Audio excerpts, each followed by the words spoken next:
Hello students, इस video में हम लोग पढ़ने वाले हैं एनिमल टिश्यू का चौथा part, that is the connective tissue. अब तक आप लोगों को 3 टिश्यूज़ में पढ़ा चुकी हूँ, that is muscular tissue, nervous tissue and the epithelial tissue. अब हम पढ़ेंगे अबाउट द कनेक्टिव टिश्यू। चलिए शुरू करते हैं। कनेक्टिव टिश्यू के बारे में इन्होंने कहा कि it is the most abundant and widely distributed tissue. इसका मतलब है कि पूरी बॉडी में सबसे ज़्यादा अमाउंट में यही टिश्यू पाया जाता है, ठीक है, और सारी बॉडी में ये फैला हुआ है। इसको नाम कनेक्टिव क्यों दिया? इसको इसीलिए कनेक्टिव नाम दिया क्योंकि ये अलग अलग टिश्यूज़ को, जो बॉडी के अलग अलग ऑर्गन्स हैं, अलग अलग पार्ट्स हैं, उनको कनेक्ट करता है, इसीलिए इसका नाम कनेक्टिव दिया। तो आप सोच रहे कैसे कनेक्ट करता है, हम इसको डिटेल में पढ़ेंगे। सबसे पहले हम पढ़ेंगे कि कोई भी कनेक्टिव टिश्यू किन बेसिक कंपोनेंट्स का बना होता है। तो किसी भी कनेक्टिव टिश्यू के 3 मेजर कंपोनेंट्स होते हैं, मैट्रिक्स, सेल्स एंड फाइबर्स। एक डायग्राम से मैं आपको बेटर बताती हूँ इस चीज़ को। चलिए तो डायग्राम के ऊपर नज़र डालते हैं। ये देखिए, ये डायग्राम आपको इस टाइम दिखाई दे रहा है। किसी भी कनेक्टिव टिश्यू, जैसे ये one of the type of connective tissue है, that is the areolar tissue. ये जो लिक्विड पूरे इस टिश्यू में आसपास ये जितनी भी स्पेस है, इसमें जो लिक्विड मिलेगा उस लिक्विड को कहेंगे matrix. This liquid is matrix. अब ये मैट्रिक्स किस चीज़ का बना होगा? ये मैट्रिक्स बना होगा कार्बोहाइड्रेट्स का और प्रोटीन्स का। कार्बोहाइड्रेट और प्रोटीन से मिलकर मैट्रिक्स बना होगा, जिसमें सबसे मेनली हाई एल्यूरोनिक एसिड, जिसको म्यूकोपॉलीसैकेराइड यानी कार्बोहाइड्रेट भी कहते हैं। ये तो हुई पूरा कार्बोहाइड्रेट और प्रोटीन का बना हुआ ये लिक्विड। जैसे मान लीजिए ये कोई आपकी कोई सब्जी बनी है और सब्जी में जो ग्रेवी है, पूरा लिक्विड है, वो ये है। अब बात है फाइबर्स। दूसरा कंपोनेंट होता है फाइबर्स। ये जो आपको थ्रेड जैसे स्ट्रक्चर दिखाई दे रहे हैं, इन्हें कहते हैं फाइबर्स। अब देखिए, फाइबर्स 3 टाइप के होते हैं, मेनली 2 आपको पढ़ने हैं। चलो मैं तीनों ही इंट्रोड्यूस करूंगी आपसे। देखिए, ये वाले जो फाइबर्स दिखाए हुए हैं, ये वाला जो फाइबर दिखाया हुआ है, ये है कोलाजन फाइबर, जिसको वाइट फाइबर भी बोल रहे हैं। कोलाजन या वाइट फाइबर की क्या कैरेक्टरिस्टिक्स हैं? तो जैसा कि आपको दिखाई दे रहा है, ये बंडल में है, बहुत सारे एक साथ हैं। तो कोलाजन फाइबर या white fibre occurs in bundle, और इनकी कोई ब्रांचिंग नहीं है। ये सिंपल है, इनकी कोई ब्रांचिंग नहीं होती। ये एक जगह से दूसरी जगह यहीं खत्म हो जाएंगे, ब्रांचिंग नहीं निकलेगी। ब्रांचिंग ना होने की वजह से ये इलास्टिक भी नहीं होते, दे आर नॉट इलास्टिक, ठीक है, याद रहेगा आपको। तो मैंने कोलाजन फाइबर्स के बारे में बताया कि इन्हें वाइट फाइबर भी कहते हैं। ये कोलाजन प्रोटीन के बने हैं। ये जो है बंडल्स में है, इनकी कोई ब्रांचिंग नहीं है। अब अगर इन कोलाजन फाइबर को पानी में बॉईल करें तो ये जेलेटिन के अंदर, जेलेटिन एक सब्सटेंस है, उसके अंदर ये कन्वर्ट हो जाते हैं। अगला बात करते हैं येलो फाइबर। ये जो ये पिंक कलर की लाइन आ रही है, ये येलो फाइबर इंडिकेट कर रही है। क्या कैरेक्टरिस्टिक्स हैं? एक तो आपको दिख रहा होगा, जो येलो फाइबर हैं इनको इलास्टिक फाइबर भी कहते हैं। आपको बता दूं, जो वाइट फाइबर है ये आपका नॉन इलास्टिक होता है, इलास्टिसिटी की प्रॉपर्टी इसमें नहीं होती। अच्छा, अब बात कर रहे हैं हम किन की बात कर रहे हैं? हम येलो फाइबर की बात कर रहे हैं। पहली बात तो आपको दिख रही होगी कि ये सिंगल है, ये किसी बंडल में नहीं है। दूसरी बात आपको दिख रही होगी कि इसमें ब्रांचिंग भी है। तो जो येलो फाइबर है वो सिंगल होता है, वो आपका ब्रांचिंग भी होती है, और इसको इलास्टिन इसीलिए कहते हैं क्योंकि ये इलास्टिन प्रोटीन का बना है। दोनों का डिफरेंस सोचो क्लियर करने के लिए। ये वाइट फाइबर है, कोलाजन प्रोटीन का बना है, इसीलिए कोलाजन फाइबर कहा। ये येलो फाइबर है, ये इलास्टिन प्रोटीन का बना है, इसीलिए इलास्टिन कहा। ये आपका बंडल्स में है, ये सिंगल है, इसमें कोई ब्रांचिंग नहीं है, इसमें ब्रांचिंग है। एक और होता है रेटिकुलिन, जो यहाँ पर शो नहीं किया है इन दोनों के अलावा, क्योंकि ज़्यादातर यही दोनों प्रेजेंट होते हैं, यही आपको शो किए हैं। बाकी एक रेटिकुलिन और होता है जिसकी प्रॉपर्टी इन दोनों के इंटरमीडिएट होती है। वो रेटिकुलिन प्रोटीन का बना होता है और वो सॉफ्ट होता है, डेलिकेट होता है, उसमें ब्रांचिंग तो होती है इसकी तरह, बट फिर भी इसकी तरह होता है, इन इलास्टिक होता है। चलिए आप उसको छोड़िए, आप ज़रूर दो याद रखिएगा, white fibre and yellow fibre, ये आपके लिए इंपॉर्टेंट है। तो कनेक्टिव टिश्यू के लिए मैं आपको बता रही थी इसके कंपोनेंट। हमने एक पढ़ लिया कि जो कनेक्टिव टिश्यू है उसमें एक लिक्विड सा होता है जिसको हम मैट्रिक्स बोलते हैं, जो कार्बोहाइड्रेट और प्रोटीन का बना है। उसके अलावा हमने पढ़ा इसमें फाइबर्स प्रेजेंट होते हैं, जिसमें 2 तरीके के फाइबर बताए। नेक्स्ट इज द सेल्स, ठीक है। तीसरी चीज़ होगी सेल, जो सेल आपको दिख रहे हैं जैसे अलग अलग टाइप के सेल है, फाइब्रोब्लास्ट सेल, ठीक है, मैक्रोफेज, और कौन से सेल यहाँ दिख रहे हैं, मास्ट सेल। अभी बहुत सारे सेल्स होते हैं ऐसे, तो आपको यहाँ पर फंक्शंस की ज़्यादा टेंशन लेने की ज़रूरत नहीं है। जो भी आप टाइप का पढ़ेंगे उसमें उसके फंक्शंस आप पर्टिकुलरली करते जाएंगे। सो ये आपको मैंने बताया बेसिक कौन कौन से कैरेक्टरिस्टिक्स हैं। चलिए देखते हैं कनेक्टिव टिश्यू कितने टाइप का होता है। The types of connective tissue, आप एक टेबल देख पा रहे हैं कनेक्टिव टिश्यू के बारे में। देखिए कनेक्टिव टिश्यू 3 टाइप के मेनली हैं, loose connective tissue, dense connective tissue and specialised connective tissue. Loose, dense and specialised कौन कौन से आते हैं इसके अंदर? देखिए लूज कनेक्टिव टिश्यू में 2 आते हैं, एक एरियोलर और एक एडिपोज, ये 2 पढ़ेंगे हम। फिर डेंस में 2 पढ़ेंगे, एक डेंस रेगुलर, एक डेंस इररेगुलर। डेंस रेगुलर के अंदर आप वाइट फाइब्रस और येलो इलास्टिन, जो अभी अभी पढ़ा ना उसी तरीके से कुछ पढ़ेंगे। फिर आप पढ़ेंगे आपका स्पेशलाइज्ड। स्पेशलाइज्ड में आप पढ़ेंगे एक स्केलेटल और एक वेस्कुलर। स्केलेटल का आपका पार्ट होगा कार्टिलेज एंड बोन, और वेस्कुलर का पार्ट होगा ब्लड एंड लिम्फ। चलिए शुरू करते हैं सबसे पहले से, that is the areolar tissue. तो देखिए जो डायग्राम मैंने आपको दिखाया था ये एरियोलर का ही दिखाया था। वैसे तो लूज कनेक्टिव टिश्यू के 2 पार्ट्स होते हैं, areolar and adipose, but mainly areolar को ही लूज बोला जाता है। अगर आपको एरियोलर में चॉइस दी जाए कौन सा है, तो आप हमेशा लूज में चॉइस दी जाए और बोथ का कोई ऑप्शन ना हो तो एरियोलर को ही लूज कनेक्टिव टिश्यू, एरियोलर का दूसरा नाम होता है लूज कनेक्टिव टिश्यू। अब इसको लूज कनेक्टिव टिश्यू कहने का क्या रीज़न है? क्योंकि यहाँ पर फाइबर्स और सेल्स, इनके बीच काफ़ी स्पेस है, ये बहुत ज़्यादा टाइट नहीं है, ये डेंस नहीं है, इनके बीच अच्छी खासी स्पेस है, इसीलिए इसको नाम लूज भी दिया गया है। चलिए देखते हैं क्या क्या बताया इसके बारे में। सबसे अबंडेंट, कहते हैं पूरी बॉडी में सबसे ज़्यादा डिस्ट्रीब्यूटेड टिश्यू है आपका एरियोलर टिश्यू। इसको लूज या स्पॉन्जी टिश्यू भी कह रहे हैं क्योंकि इसमें इंटरसेल्यूलर स्पेस यानी मैट्रिक्स बहुत ज़्यादा एरिया में प्रेजेंट है, ठीक है। कहते हैं कि ये फाइबर कुछ ऐसे प्रेजेंट है कि बहुत सारे गैप बना रहे हैं, इन गैप को हम एरियोले कहते हैं। ये जो गैप आपको दिखाई दे रहा है इन टिश्यूज के बीच में, this gap is known as areolae. अब कहाँ कहाँ पाया जाता है आप देखिए, ये पाया गया है स्किन के नीचे, ये बड़ा इंपॉर्टेंट पॉइंट है, that areolar tissue is found below the skin. Muscles के अराउंड पाया जा रहा है, आपकी नर्व्स या कोई भी ब्लड वेसल है इंटेस्टाइन में या रेस्पिरेटरी ट्रैक्ट में, उन सब के आसपास, और बहुत सारे सॉलिड ऑर्गन्स के अंदर। सबसे इंपॉर्टेंट काम है इनका, जो क्वेश्चन आपसे पूछा जाएगा वो इसके फंक्शन पे पूछा जाएगा, तो गौर करिए पूरा का पूरा फंक्शन पे। क्या फंक्शन है एरियोलर टिश्यू का? सबसे इंपॉर्टेंट काम है इसका स्किन से मसल को जोड़ना, जॉइंट स्किन टू मसल। मैंने कहा स्किन के नीचे है, मसल के अराउंड है। अब आप ये सोचो, ये हमारी स्किन है, अगर मैं एक स्किन को ऐसे करके उठा के देखूँ आप, तो क्या स्किन अलग आ जाती है या स्किन के साथ बहुत सारी चीज़ें अटैच्ड आपको फील होती हैं? क्यों? क्योंकि आपकी स्किन उसके नीचे के मसल से जुड़ी हुई है due to areolar tissue. Very important point, please keep it in your mind, areolar tissue joint skin to muscle. दूसरा पॉइंट देखिए, कहते हैं ये स्ट्रेंथ, इलास्टिसिटी और सपोर्ट प्रोवाइड करता है।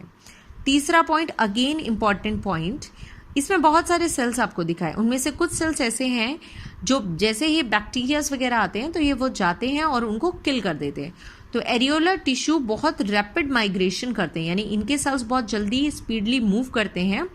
किसी भी जगह इन्फेक्शन होगा, कोई रिपेयरिंग चलेगी, मतलब कुछ डैमेज होगा, तो उस जगह पर ये सेल्स बहुत फास्ट मूव करके उस इन्फेक्शन को किल करने का, खत्म करने का काम करेंगे। So overall, what you have to remember in areolar tissue? You have to remind that areolar tissue is known as loose or spongy because it have large amount of matrix and large amount of intercellular space. Then you have to remember that It binds skin to muscle and it prevent infection and repair by reaching to the site of this area. चलो अब पढ़ते हैं second tissue, that is the adipose tissue. तो adipose tissue पढ़ने के लिए adipose tissue का diagram देखते हैं पहले। ये जो आप डायग्राम देख रहे हैं इस टाइम, ये एडिपोज टिश्यू का स्ट्रक्चर है। क्या बताया गया है एडिपोज टिश्यू के बारे में, देखिए कह रहे हैं एडिपोज टिश्यू में ना बिल्कुल स्फेरिकल या ओवल शेप के सेल्स होते हैं।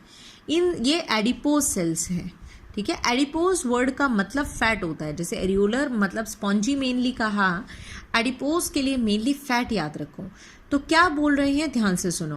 कह रहे हैं इसमें स्फेरिकल या ओवल शेप के एडिपोज सेल्स हैं और इन सेल्स के अंदर फैट ग्लोब्यूल प्रेजेंट है। ये पूरा तो क्या है, सेल, और इस पूरे सेल के अंदर ये जो बीच वाला हिस्सा बनाया है ये क्या है, ये है फैट ग्लोब्यूल, ठीक है। तो कहा एडिपोज टिश्यू के में स्फेरिकल या ओवल सेल हैं जिनके बीच में फैट ग्लोब्यूल प्रेजेंट होता है।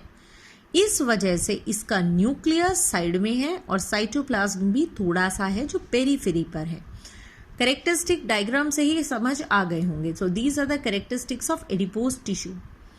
अब एडिपोज टिश्यू बड़ा आसान है याद रखना। अगर आप एडिपोज में ये याद रखते हो कि ये आपके फैट है, तो फैट से आप बहुत कुछ याद रख सकते हो। तो देखिए क्या क्या आपको लोकेशन मैं इसकी बता रही हूँ।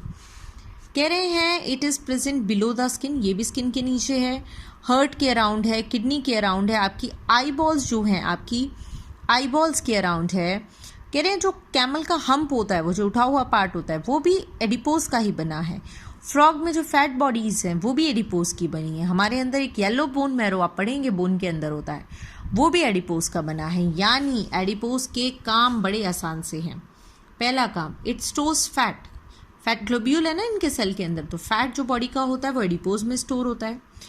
अब जो फैट होगा, आपने देखा होगा, आपसे क्वेश्चन भी आपने बचपन में पढ़ा होगा कि जो पोलर बियर्स होते हैं वो कैसे बहुत ज़्यादा आप आइसी रीजन में रह पाते हैं। उसका रीज़न यही बताया जाता है कि उसकी जो स्किन होती है उसके नीचे बहुत मोटी फैट की लेयर है जो उसकी हीट को बाहर निकलने से रोकती है। सेम चीज़ है, it prevent heat loss from the body. तो ये जो एडिपोज की लेयर है इसकी वजह से हीट नहीं निकल पाएगी, ठीक है, और वो उसकी बॉडी गर्म रहेगी। Next, it acts as a shock absorber, यानी कि जिन ऑर्गन्स के अराउंड है, जैसे मैं आपको बताऊं हमारी जो किडनी होती है, किडनीज के अराउंड होता है, किडनी के चारों तरफ एडिपोज की लेयर होती है। अब क्या होगा, किडनी को कोई डैमेज नहीं लगेगा, उस डैमेज से बचाएगा। जैसे हम क्या करते हैं, हमें मिरर वगैरह कैरी करना है, तो मिरर क्या चारों तरफ हम ऐसे कोई कॉटन या पिलो या ऐसे सॉफ्ट चीज़ें रख देते हैं, राइट, तो उस मिरर को इजीली ले जाया जा सकता है। सेम चीज़ है, हमारी किडनीज हैं, हमारी आई बॉल है, इस टाइप के जो सॉफ्ट ऑर्गन्स हैं उन ऑर्गन्स को प्रोटेक्ट करने का काम भी ये करती है। Means it is shock absorber. Shock का मतलब इलेक्ट्रिक करंट नहीं होता यहाँ पर, शॉक का मतलब है अचानक से लगने वाली चोट, झटका। Provide support and protection, support तो दे ही रही है ऑर्गन्स को।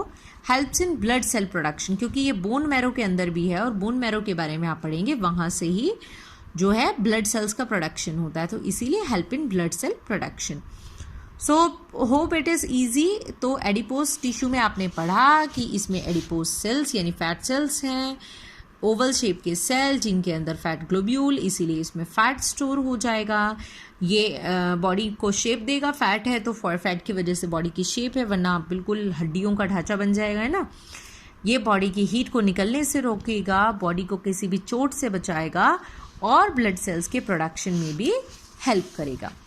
अब हम दो पढ़ चुके हैं, एरियोलर एंड एडिपोज। इन दोनों को लूज कनेक्टिव टिश्यू में काउंट किया गया था। अब पढ़ते हैं डेंस।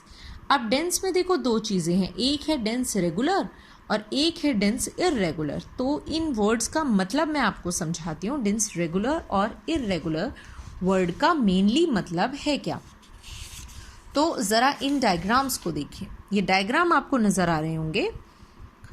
ये जो डायग्राम्स हैं, ये ऊपर वाले दोनों डायग्राम डेंस रेगुलर के हैं, नीचे वाला इररेगुलर का है। यहाँ पे देखो फाइबर्स, सेल्स, बीच में छोटा मोटा थोड़ी बहुत जगह मिली, वहाँ मैट्रिक्स।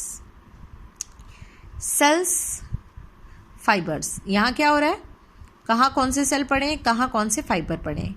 तो बहुत आसान सी बात है, यहाँ पर जो फाइबर हैं और जो सेल्स हैं वो एक रेगुलर पैटर्न में अरेंज्ड है। बहुत मतलब जैसे घर में सब चीज़ें अपनी अपनी जगह पे रखी हुई हैं, ऐसे अरेंज्ड है, इसीलिए इसको डेंस रेगुलर कहा। और यहाँ पर कोई भी सेल, कोई भी फाइबर, कुछ भी चीज़ें कहीं पर भी है, इसीलिए इसको डेंस इर्रेगुलर कहा। समझ आ गया?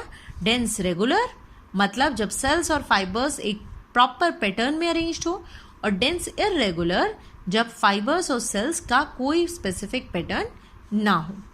तो एक एक करके पढ़ते हैं। सबसे पहले पढ़ते हैं डेंस रेगुलर। अब डेंस रेगुलर के दो टाइप हो सकते हैं। कौन कौन सा? एक है आपका वाइट फाइब्रस कनेक्टिव टिश्यू, एक है येलो इलास्टिन कनेक्टिव टिश्यू। आपको इतना पता ही है, वाइट फाइबर जो है वो कोलाजन प्रोटीन के बने हैं। जैसा कि इसका नाम है वाइट फाइब्रस कनेक्टिव टिश्यू, इसका क्या मतलब हुआ? इसका मतलब हुआ कि इसमें वाइट वाले फाइबर यानी कोलाजन फाइबर जो है वो एक तरीके से एक सीक्वेंस में अरेंज्ड होंगे। वाइट फाइब्रस में जो सेल्स होते हैं, वाइट फाइब्रस से ही आप नाम याद रख सकते हो, इसमें जो सेल्स होते हैं वो कहलाते हैं फाइब्रोब्लास्ट। आप खुद सोचो, इसमें वाइट है, वाइट वाला इलास्टिसिटी नहीं रखता, इसका मतलब ये जो टिश्यू होगा वो आपका टफ होगा, इन इलास्टिक होगा। डायग्राम देखो, डायग्राम देख के करते हैं इसको। तो मैंने कहा white fibre, white collagen fibre, यहां से देखें, यहाँ पे क्या देख रहे हैं आप? ये बंडल में होते हैं ना वाइट फाइबर, शुरू में बताया गया था। तो बंडल में बहुत सारे आपको वाइट फाइबर दिख रहे हैं। फिर कौन से सेल अरेंज्ड है? फाइब्रोब्लास्ट अरेंज्ड है, और इनके पास छोटा मोटा मैट्रिक्स है। तो कौन से फाइबर से बने हैं? कोलाजन फाइबर यानी वाइट फाइबर। कौन से सेल प्रेजेंट है? फाइब्रोब्लास्ट सेल प्रेजेंट है। वाइट फाइबर आपका ब्रांच में है और उसमें ब्रांचिंग नहीं है और बंडल में है, इसीलिए ये टफ है और इन इलास्टिक है। बहुत सारे हो जाएंगे तो टफ हो गया, और ब्रांचिंग नहीं है इसीलिए इन इलास्टिक। और ये वाला कहलाता है टेंडन्स। तो white fibrous connective tissue is tendons, और इसका इंपॉर्टेंट काम है मसल से बोन को कनेक्ट करना। याद रखिए, मैंने आपको इससे पहले एक बताया था एरियोलर, वो स्किन को मसल से जोड़ रही थी। आप सीक्वेंस में याद करो, एलियोलर हमारी स्किन को हमारी मसल से जोड़ने का काम कर रही थी। अब जो मसल है, उस मसल के नीचे क्या है? बोन्स। तो मसल को बोन से जोड़ने का काम कर रही है टेंडन्स। चलिए अब पढ़ते हैं दूसरा वाला। ये है येलो इलास्टिक कनेक्टिव टिश्यू।